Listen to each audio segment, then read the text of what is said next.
Moussa Ngomben Abignon, que la paix soit avec vous. Merci de me rejoindre, merci de me faire le monde de votre temps si précieux.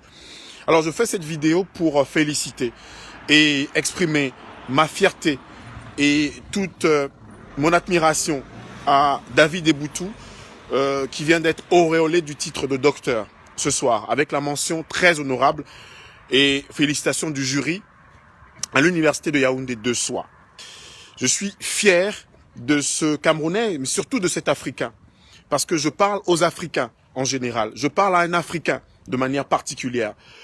L'histoire du panafricanisme a été dévoyée, le panafricanisme a été tronqué, le panafricanisme a été tronqué et traîné dans la boue ces dernières années sur le continent et dans sa diaspora. On a affublé, on a donné, on a accolé le titre, le nom du panafricanisme à des chefs d'État, à des personnes qui n'avaient rien à voir avec cette belle et grande idée. Cette belle et grande idée qui avait vocation à réunir tous les enfants partis d'Afrique à travers le monde. Tous les enfants partis d'Afrique par des liens de solidarité. Tous les enfants partis d'Afrique par des liens de vénération, de valorisation, mieux, de mise et de portée des enfants qui voulaient porter au nu, autant pour moi, l'histoire de leur continent. David Eboutou, à travers sa thèse de doctorat, David Eboutou qui est remonté aux années 1900 et a séquencé jusqu'en 2018 son propos. David Eboutou rend par là hommage à Henry Sylvester Williams, oui, celui qui a été à l'origine de la première conférence panafricaine. Il n'était pas du Cameroun, il n'était pas du Togo, il n'était pas du Bénin, il n'était pas du Tchad. Oui, il était de Trinidad et Tobago, c'est-à-dire ces lieux où on a déporté des enfants venus du continent matrice de l'humanité. Henry Sylvester Williams était avocat à Londres. Il s'est battu comme un beau diable. Il s'est battu de manière échevelée, de manière acharnée contre l'accaparement des terres coloniales, l'accaparement des terres, autant pour moi les terres ancestrales africaines. Henry Sylvester Williams a donc convié en 1900 à Londres cette première conférence panafricaine. Et puis en 1919, on lui a donné le change. C'est Webb Du Bois qui lui a donné le change. Webb Du Bois a donné le change avec ce premier congrès panafricain à Paris en 1919. Oui, à Paris, ici où je vis, à Paris. Oui, ici sur cette terre où on nous dénie le droit de parler de l'Afrique, alors même que c'est sur cette terre que des Africains noirs, Africains de couleur afro-descendants ont commencé à parler de panafricanisme, ont commencé à imaginer cette idée, cette grande et brillante idée pour aboutir aux États-Unis d'Afrique. Les États-Unis d'Afrique qui sont notre vœu, sont notre aspiration, sont ce pourquoi nous nous engageons. Les États-Unis d'Afrique sont cette belle idée qu'a développé cet après-midi, oui, David Eboutou, comme beaucoup d'autres Africains, beaucoup d'autres personnalités, beaucoup d'autres afro-descendants à travers le monde. Il faut être fier de chacun d'entre nous. Il faut être fier quand votre frère, quand votre ami, quand votre sœur développe des concepts aussi puissants pour l'Afrique. Il faut être fier et lui dire merci, lui témoigner, lui porter votre admiration. Il faut être frère quand un frère africain va jusqu'au niveau doctoral de PhD pour faire valoir, pour illustrer, pour développer, autant pour moi, ce que l'Afrique a de plus grand, de plus précieux. David Eboutou l'a fait ce soir. David Eboutou l'a fait cet après-midi.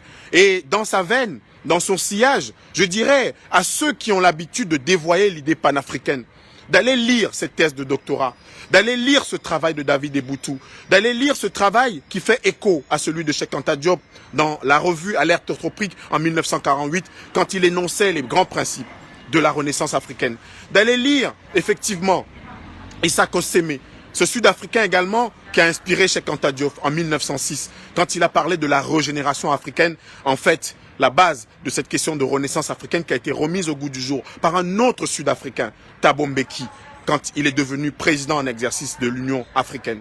Voilà, il faut que nous puissions en tant que Camerounais, en tant qu'Africains surtout, en tant que Panafricains encore mieux, le dire à nos frères, qui portent haut, qui portent au nu, qui portent au firmament cette belle idée panafricaine.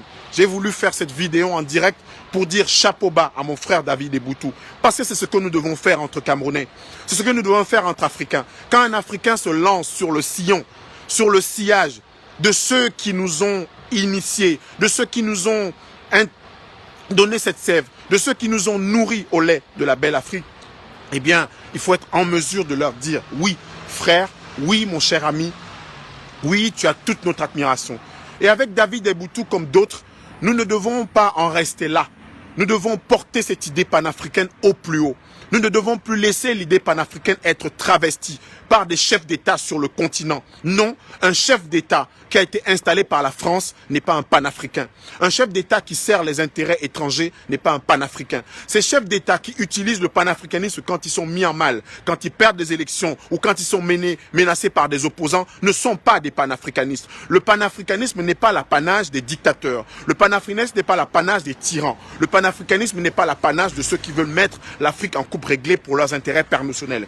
On a donné le titre de panafricanisme à des chefs d'État sur le continent, à des personnalités qui n'avaient rien à voir avec cette belle et cette grande idée. Et je crois qu'à travers le travail de David Eboutou, eh bien, on restitue le panafricanisme comme d'autres travaux antérieurs sur lesquels il s'est appuyé, sur lesquels il s'est basé pour dire que le panafricanisme ne doit plus être piétiné dans la boue. Le panafricanisme ne doit plus être insulté. Le panafricanisme n'est pas contre des religions. Le panafricanisme n'est pas contre ceux qui pratiquent leur religion ou ceux qui veulent nous imposer les religions qui sont venues d'ailleurs sur le continent. Parce que j'entends souvent, et j'entends trop souvent, des Africains nous dire « vous les panafricanistes ». Non, il n'y a pas de « vous les panafricanistes » et les autres.